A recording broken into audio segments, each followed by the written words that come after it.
Transmitting from the Mojave Wilderness in Joshua Tree, California, now is the time for Desert Oracle Radio, the voice of the desert. Night has fallen on the desert. Hey, and did you hear the good news? The good news about how we're gonna open up the country again by Beltane, May Day, May 1st. That would be a beautiful thing. The thing about spring equinox, vernal equinox, vernal is kind of a dumb-sounding name. I mean, sure, it's from Latin, vernus, that's nice. Var, in Old Norse, spring, we get it.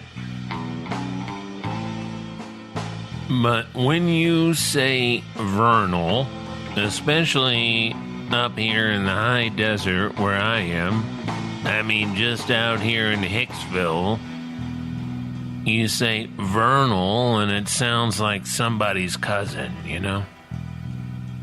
Hey, your cousin has kind of been hanging around, upsetting my dogs. Oh, you mean vernal? Well, he don't mean nothing. He's just out there smoking dope. It ain't illegal. Right. I don't care about the dope. I just sort of wish maybe he'd go stand on the opposite end of the road. Lean on his own truck. Give me a little space. The dogs are already on edge. It's like, when is he going to leave again? It's been, 2 weeks? Is he ever going to leave us alone again? So the thing about spring equinox is that's just the turn of the season. You're at the start, and depending on where you are, it's still kind of cold. You still have your coat in the truck, especially with that wind. There's nothing colder to a desert person than being blasted by that icy wind coming off the mountains with those last couple of storms. Because you are ready for the spring at this point, and it keeps being sort of cold.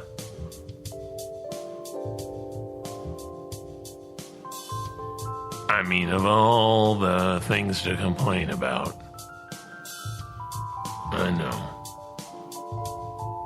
It's not a complaint anyway, it's an observation. So once you get to Beltane or May Day, May 1st, the weather is generally about as beautiful as it gets in this part of the world. Really, in all of America, most of Europe, all around the northern hemisphere. And it's coming up, and we're all cooped up like a bunch of wind-up chickens trying to do the right thing. Now, I don't have any science or data or whatever you want to call it. But to my mind, I think it would be a beautiful thing to open up the country for Beltane. May Day. And we can keep our social distance if we still have to. But we can all hope to take part in the all-night fertility rituals on Beltane Eve. Around the great bonfires set up in every town square and park, golf course. All you can see is a lot of shadows of, I guess, naked people up there in the bushes and the junipers.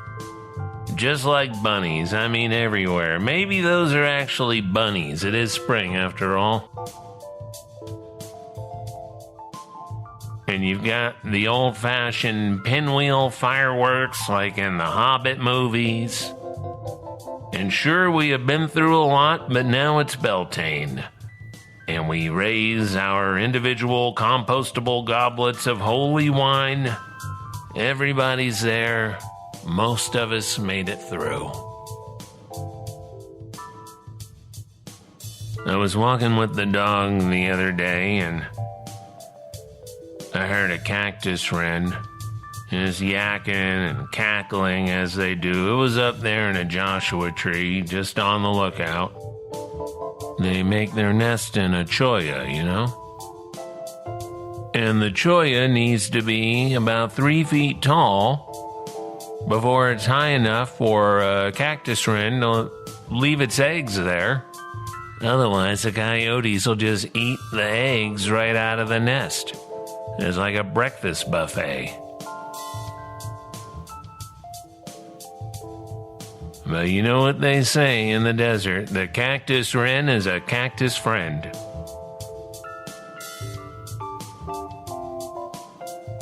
Now, May Day, what the followers of Saint Minerva call Beltane in the Northern Hemisphere, is celebrated around the world, but rarely in the land of America. It's a holiday that celebrates nature and humanity together at last. And it's especially about community. And the funny thing is that May Day is an American holiday, an American invention.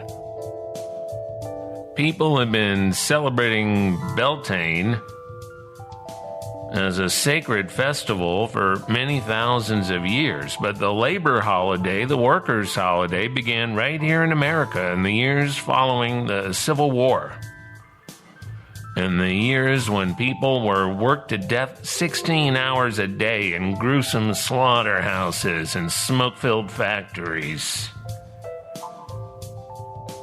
Let me read you something about this historical moment from the International Workers of the World. A year before the Haymarket Massacre, Samuel Fielden pointed out in the anarchist newspaper, The Alarm, that whether a man works 8 hours a day or 10 hours a day, he is still a slave. Despite the misgivings of many of the anarchists, an estimated 250,000 workers in the Chicago area became directly involved in the crusade to implement the 8-hour workday, including the Trades and Labor Assembly, the Socialistic Labor Party, and the local Knights of Labor.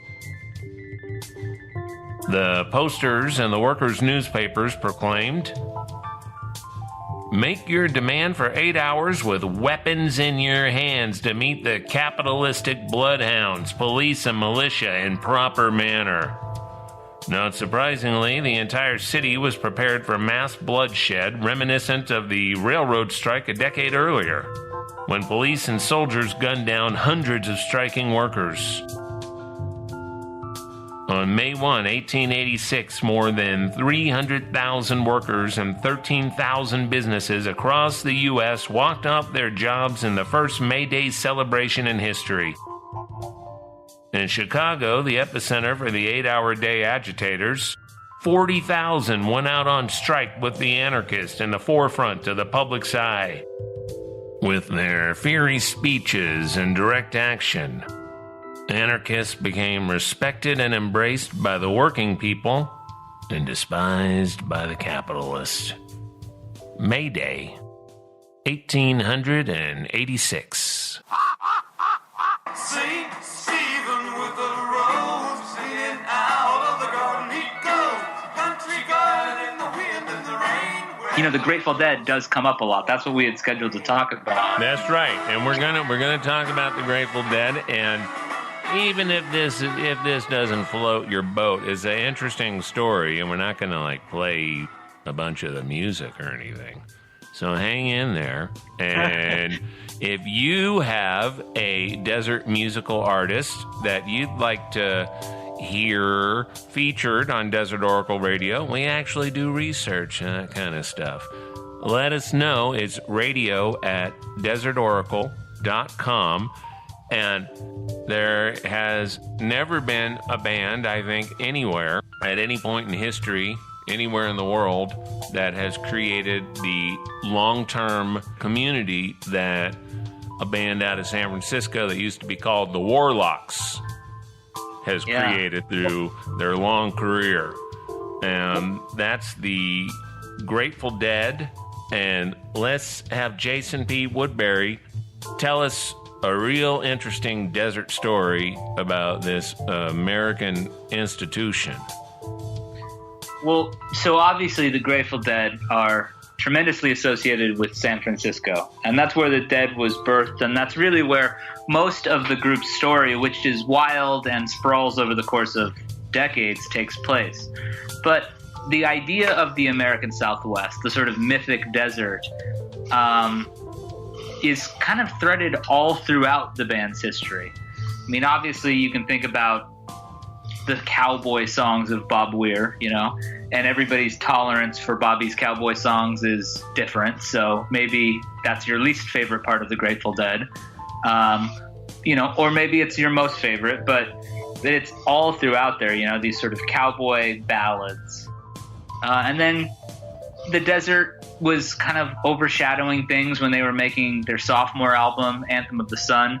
Bob Weir, once again, had requested recordings of desert air. He called it thick air, you know? So these guys were sort of obsessed with the idea of the desert, so much to the point that when they eventually made their way to the pyramids at Giza in 1978, they played to this crowd of desert Bedouins off in the distance, people who hadn't bought tickets but just sort of came from the surrounding area. So I always find it fascinating that the Dead seem to have this affinity for the desert. And as somebody who has got more into the group in the last decade or so, inspired predominantly by Arthur Magazine, suggesting that the band's catalog was worth more than my punk rock friends and peers had led me to believe, I started, you know, getting into the Dead. And I've always wondered about the desert's role in the band's music, because there's not a ton of stuff beyond, of course, tours through the American Southwest that connects the band to the desert. But it felt to me like there was something deeper there. And after a while, I realized that there kind of was. 3 of the most famous Dead songs from the band's early era, Saint Stephen, China Cat Sunflower, and Alligator, were actually written by lyricist Robert Hunter, who didn't sing with the band, but was a longtime friend of Jerry Garcia and at one point musical partner. But he wrote those 3 Dead classics while living in Arizona and New Mexico.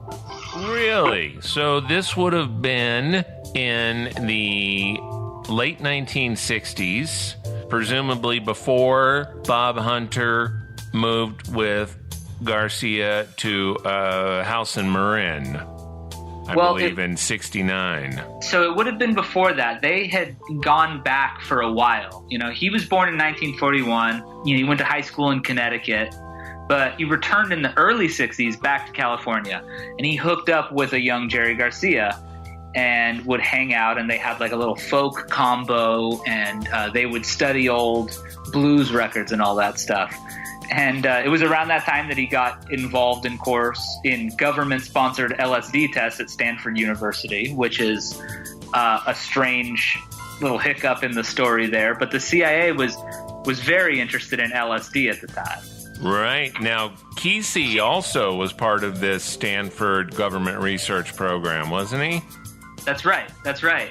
And did Hunter and Kesey come together through that program? I know that the Dead eventually became the house band at La Honda. That's right. So they kind of separated, but they had all been around. And at some point in the 60s, you know, Hunter reconnects with Jerry Garcia. They kind of went separate. They went their separate ways. They were involved, Hunter and all these folks at Stanford University in these LSD trials, and that of course impacted their various activities. The Dead went on to become the house party at the acid tests, and was involved as this whole new movement was blooming. Garcia was sort of spearheading that, and then Hunter went off to the desert, and he sort of started hanging around, and he was in like Lake Havasu and bumming around New Mexico when they got in touch again, Garcia and Hunter, And Garcia suggested that Hunter start writing up some lyrics for this band. That's one of the really interesting things about the Grateful Dead, is that while there are lyrics written by the group, they employed two other pretty much full-time lyricists, you know? Bob Right. Hunter had John Perry Barlow, you know?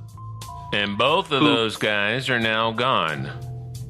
Yeah, and in recent years, yeah. And then Hunter had hooked up with Garcia. So Garcia would send him, you know, ideas, and Hunter would send back these lyrics that Garcia could then use and draw from. Sometimes there was some editing in the studio by other members of the band. I'm thinking of Pigpen, who Hunter was pretty furious when people tinkered with his words like that, but it still happened. I went back and I listened to those songs, those three specifically that I had evidence that were written in the desert, and I went and listened to them. Alligator and China Cat Sunflower, not picking up on a lot of desert vibes from those songs. St. Stephen does have some, you know, it talks about the barren lack of rain beneath the sky and refers to the manzanitas dark and shiny in the breeze, you know.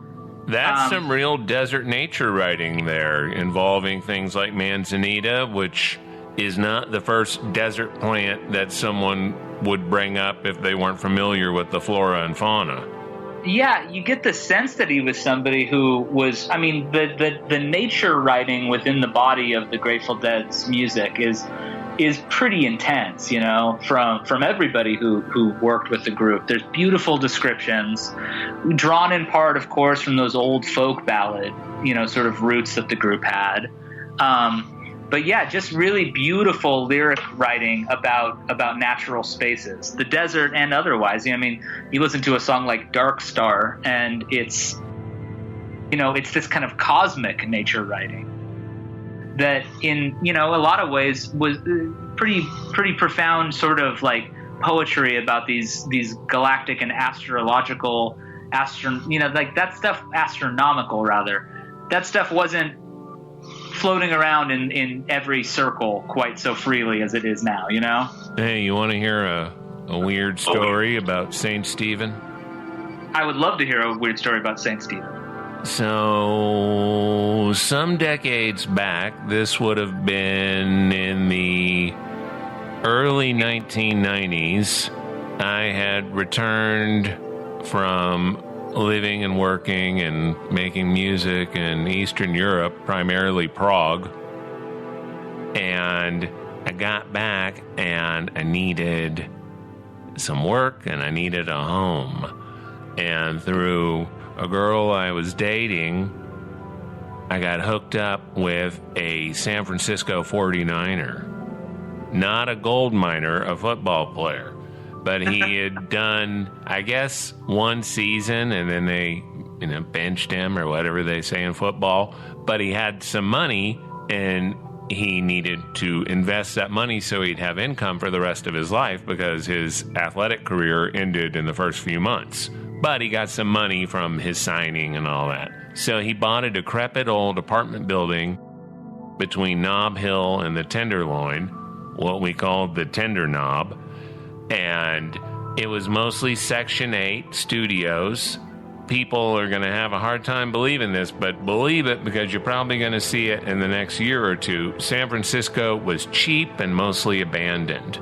So it was very inexpensive to live there. You could get around without a car, taking Muni. I would take the cable car to work when I worked in the financial district on a temp job.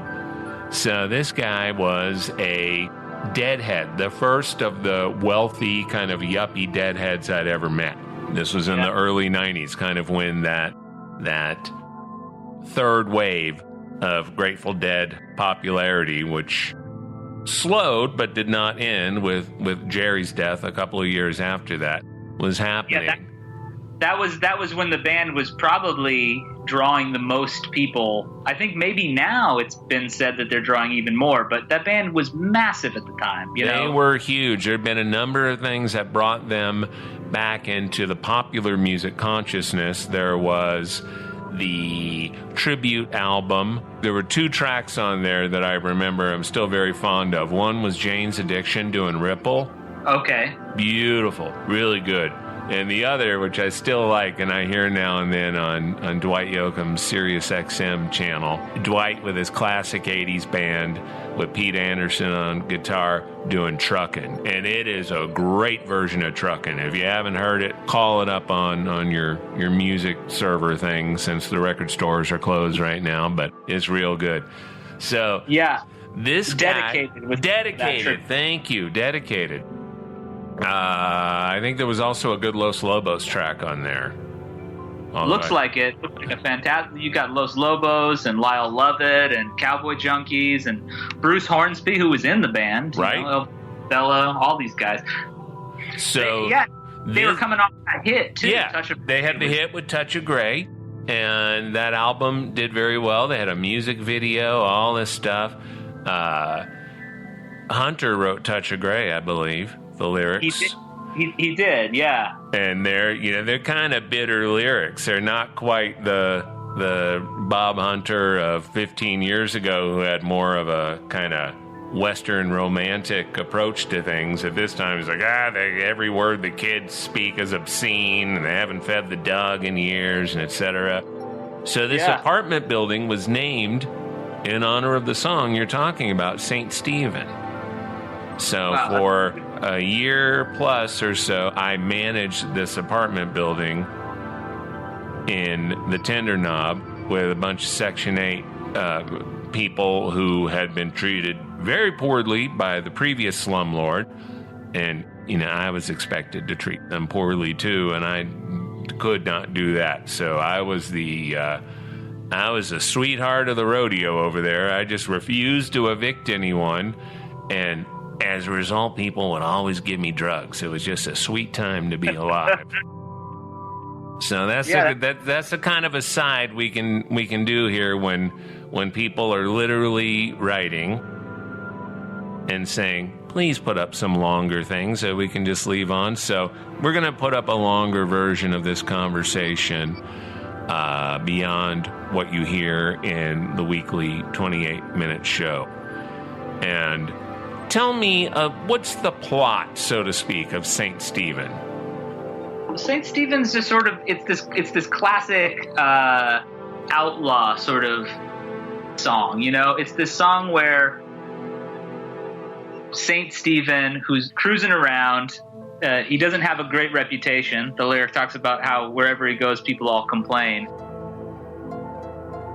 But, it's sort of this lyric ballad of this guy who has gathered up what others are kind of throwing away. Been here so long, he's got to go calling it home. It's just this insane sort of hippie ballad, I guess, about really sort of freedom and sort of living just outside of the law in a way. Which they were real good at. Now, how long do you think Bob Hunter lived out in the desert before returning to full-time songwriting duties? Well, it was just a couple of years that he was out there, a couple of years in the late 60s. And then he got more connected to the group. And then, of course, went off and did his own thing. Bob Hunter did make a bunch of records. He did his own records. He has a great song called Arizona Lightning, also on his record Tales of the Great Rum Runners from 1974, which has got Members of the Dead on it. But he said he wrote that one in Lake Havasu while watching the Watergate hearing. So as you can imagine, not the exact same sense of, hey, what's going on? It feels like the end of the world that we're feeling right now, but probably something similar, Oh, yeah. Yeah, the dread was heavy in that time. For me, when the Dead's music starts to get really resonant, it's when that hippie dream breaking down around them. You know what I mean? From the end of the 60s with Manson and Altamont, which the Dead played Altamont. Yeah. So it was Jerry's idea to hire the Angels. The band's sort of, I think, alliances with certain outlaw factions of the counterculture, including the Angels, who were not peace and love types, I think puts them in this weird position. The Grateful Dead has always sort of had this idea of it's just sort of a facilitator of whatever needs to happen. It just creates the conditions for things to occur. And there's a little bit of that in the end of the 60s where people aren't necessarily always willing to take responsibility for asking the Grateful Dead or not the Grateful Dead, the Hells Angels to run security, you know? Well, they were not just interested in peace and love types, if that was ever a primary interest. Sure. They were interested in American archetypes. That's really what, to me, the lyrical story of the Dead is about. I want to tell you about one of my favorite Robert Hunter lyrics. I don't think we brought it up. Very much about the desert. It's a kind of Gold Rush, William Burroughs, Carlos Castaneda, kind of Wild West, you know, that specific weird, trippy, spaghetti western, outlaws, hippies in Virginia City dressed up like Victorian bartenders and opera singers. There's a lot of weird stuff going on. This one is close to my heart since my years living in Reno out in the Virginia foothills many years ago.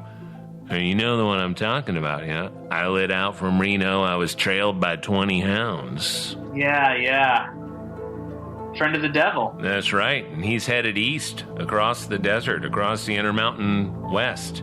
Spent that night in Utah in a cave up in the hills. There you go. Like, the desert is always been where America projects all of its fantasies and its nightmares and its dreams, you know? And it's where we often go try it, whether it be a utopian commune in Llano in the western Mojave or the great state of Utah, the Beehive State, and the many social experiments that they're still doing there. You gotta respect the approach to community and the approach to prepping. Not prepping in a nutty way, prepping in a way to get you through hard times because they've gone through hard times when they came out there. When we were first talking about this, the idea of Bob Hunter writing in the desert, and there's so much stuff just in Friend of the Devil. You got sheriffs, you got patrimony, you got polygamy, you know, all these southwestern things. From Amboy to Zzyzx and across the great Mojave Wilderness, this is Desert Oracle Radio. We broadcast from Joshua Tree on Friday nights. You can get our podcast anywhere. And we've got a Patreon set up, and boy, do we appreciate the patrons about now. Thanks to Jason P. Woodbury from Zia Records and Aquarium Drunkard. Happy birthday to the Cosmic Cowboy in Tennessee, Jonathan Childers. And thanks, Leah, for that letter. Soundscapes by Red, Blue, Black, Silver. Good night from the Voice of the Desert.